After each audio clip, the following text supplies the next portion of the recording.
Welcome to India Tax Unpacked, where we make sense of tax without the jargon or overwhelm. Today's episode walks you through how to file your income tax return online for the financial year 2024 to 2025.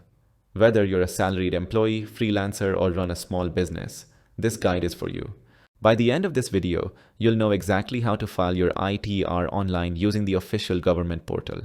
We'll cover how to log in, select the right form, review pre-filled information, claim deductions, and complete your filing. Let's get started. Before you even log in, gather everything you'll need. That includes your PAN, permanent account number, Aadhaar card, and your Form 16 from your employer. Also keep your bank details, proof of tax-saving investments, and your Form 26AS, which summarizes taxes paid. Being organized will save you a lot of stress later. Go to the official income tax portal at incometax.gov.in. If you filed before, you'll have a login using your PAN.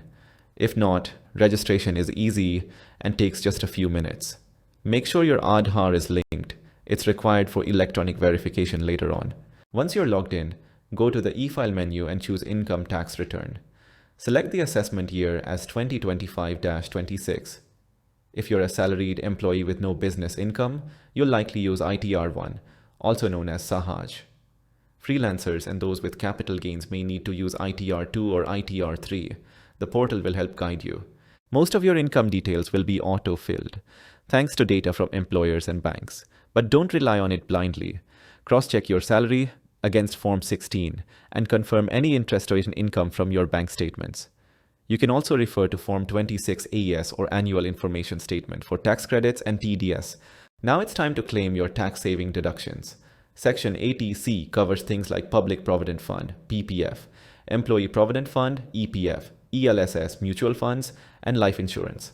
Under Section 80D, you can claim health insurance premiums. If you pay rent, check if you qualify for House Rent Allowance HRA.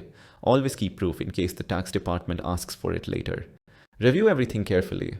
Mistakes here could lead to notices or delays in your refund. Once satisfied, click Preview and Submit.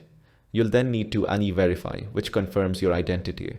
You can use Aadhaar OTP, net banking, or an electronic verification code, also known as EVC.